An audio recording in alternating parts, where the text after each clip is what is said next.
Let's get into the league, shall we? Brendan Bradford, CodeSports AU.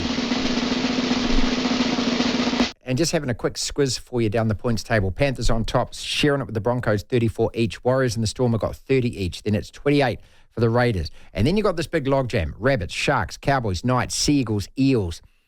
And that's a split between 26 and 24. So just a 2-pointer there. You got the Titans and the Dolphins and the Roosters tucked around 22. I think pretty much cut adrift. Brendan, welcome back, mate. We've missed you. Good to be back. Sorry about last week, but another cracking week of rugby league action. Yeah, look, and so many of the results helping out our wah-wahs. But before we do that, the biggest news in league at the moment this weekend, and this is where everything else stops, and you sit there and you pause and you think, what a wonderful player. I've interviewed this bloke. I've met this man. I know who you know that I'm talking about, Wally Lewis. Of course, in a Kangaroo jersey, in a Queensland and a Broncos jersey. I couldn't stomach him. But, just to think what he's put himself through. I remember clearly the epilepsy incident on TV, and that was heartbreaking enough. And to hear the guy's got CTE or advanced dementia or something at this stage, and yeah, man, I mean, we demand our pound of flesh out of these players, don't we? And we want them to harden up and to play hard and do all of that kind of thing. And I just wonder whether or not, whether how many others of his ilk and era are suffering the same way and probably suffering in silence. Yeah, absolutely. I spoke to Wally Lewis twice last year. Once in person after first Origin. He was sitting in the Queensland sheds after the Maroons won an upset win, and then I spoke to him on the phone a couple of weeks later for another story, and you could sort of tell just by talking to him and interacting with him that it felt like he'd gone that way. I know he'd had past health issues, so I didn't know how much it was, but sort of news out this weekend, that he's battling CTE is at the same time heartbreaking, but not all that surprising given what we know about him. And I suppose, you look back at the era he played in as well. It was almost no holds barred kind of stuff, and he was a target, and he never shied away from the battle. And it kind of puts into perspective, or just brings home some of the CBA stuff and some of the NRL, players union stuff about what they're arguing for at the moment. It's a lot to do with this stuff. It's not all tied. People want to say it's all tied to their pay packets, but a lot of it is after football and funds used for players once they retire, and injured players and health benefits and things like that. So it's kind of a timely reminder of all this back and forth and just the stuff going on with the players covering up the NRL logo this week and not speaking to the media. I think it brings into sort of sharp focus what they're actually fighting for, and I think it's a pretty timely reminder as well. Yeah, Brendan, at the same time, though, I see Valentine Holmes yesterday gets 10 in the bin for a blatant shoulder to the face, and you're sitting there thinking, well, in rugby, that's a red card. You go for a skate, that's 8 weeks. This guy gets put on report, whoop-de-doo. I mean, he might miss a couple of weeks. He gets 10 off the sideline, then he comes back on. You're talking about protecting the players. I just don't know why rugby league is dragging the chain on this. Yeah, absolutely. It should have been. I think that's one thing rugby league can learn from rugby union is a shot like that should be off straight away.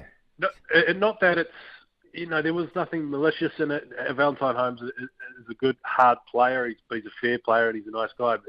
But you need to draw a line in the sand, and there will be backlash. I mean, there's still backlash when in certain red cards in rugby union. And that took a couple of years to come in, but players have eventually adjusted. At Jared Warrior-Hargreaves, he didn't even got 10 in the bin, and that was a pretty blatant shot to the head as well against the Broncos on Thursday, Friday night.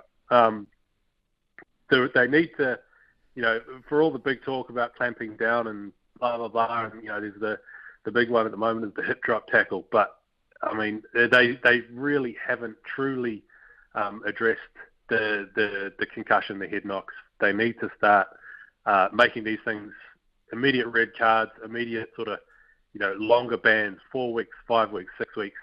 That's when players will start changing their approach, their technique, and just starting to think a little bit more, because all these things also lead into what we were talking about before with Wally Lewis. It's all a snowball kind of a thing. So that is one change. There's not many changes you'd want rugby league to take out of rugby union, but that is one. Brendan Bradford, CodeSports, you're out of Oz with us, and I'm looking at that points table. The Warriors got a bye, so that's very good, which just increases the gap between, you round about your 6, 7s and 8s. Anything from the Rabbits down 26 points in 6th spot, all the way down to the Eels 11th on 24. You could even add the Titans. Maybe they're running out of games.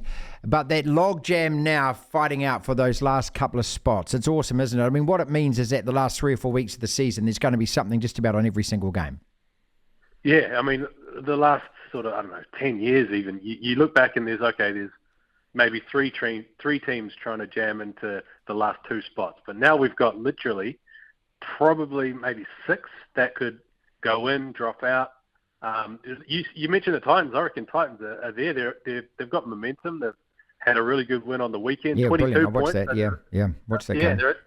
They might be running out of time, but it's all about momentum at this time of year. The Dolphins and the Roosters both on 22, but I think the Dolphins are running out of puff and the Roosters are just a basket case this year.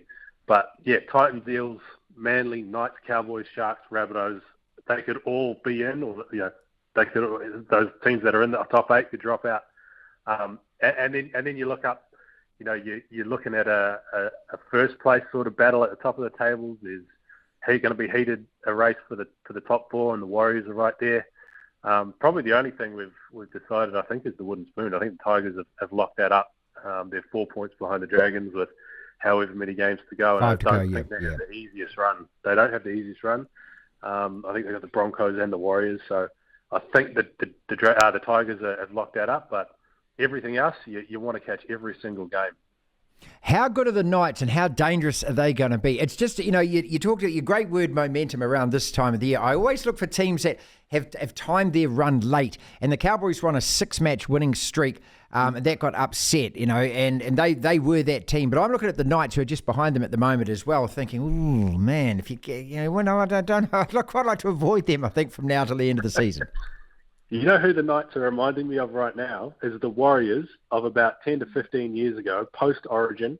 No players playing through Origin, picked up a couple of wins during that period, just under the radar, and all of a sudden, in 9th spot, and with all the momentum heading into the last month of the season. Absolutely, you don't want to play the Knights at the moment. They're on a hot streak. The only thing that could tip up the Knights is there's all this talk about coach speculation. They've apparently been talking to Justin Holbrook and someone else, and Adam O'Brien's not been secured of his job beyond his current contract.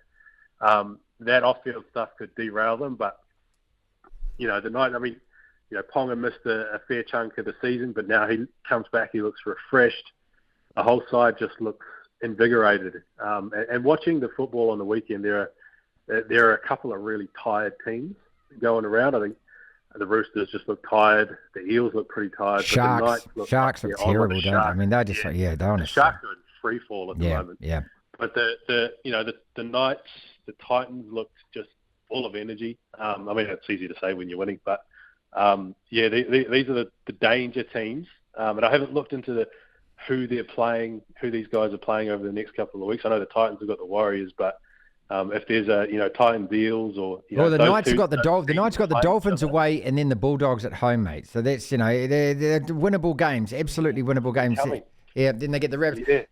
Before we go, and we can only talk briefly this week, and I'll probably be keen to get you later on in the week actually about this. But just in terms of Australian sport and what you do, rank these 4 right now. Okay, after the weekend, you've got the Wallabies played. You've got the NRL round and the Wally Lewis news. You've got the Ashes, and then you've got the Matildas with a winner take all game tonight. So what is the biggest sports stories if you're looking at those 4? If we're looking at just over the last couple of days, I mean, the Ashes has been wrapped up, so that would normally be higher. It's probably 3rd spot. I think the Wallabies is down in 4th. There seems to be a lot more attention on the Wallabies when they lose. So they might even be vying for the Ashes for attention and views and stuff like that because they got absolutely pummeled. NRL round probably 2nd, and it's all about the Matildas at the moment because it's a must-win game. Yeah, it's a must-win game tonight against Canada. If they win, they go through, and if it's a draw or if they lose, they're out of the tournament that they were expected to go really well in.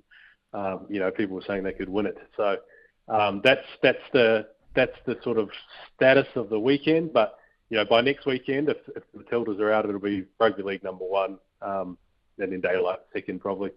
Especially if the Wallabies lose again to the All Blacks.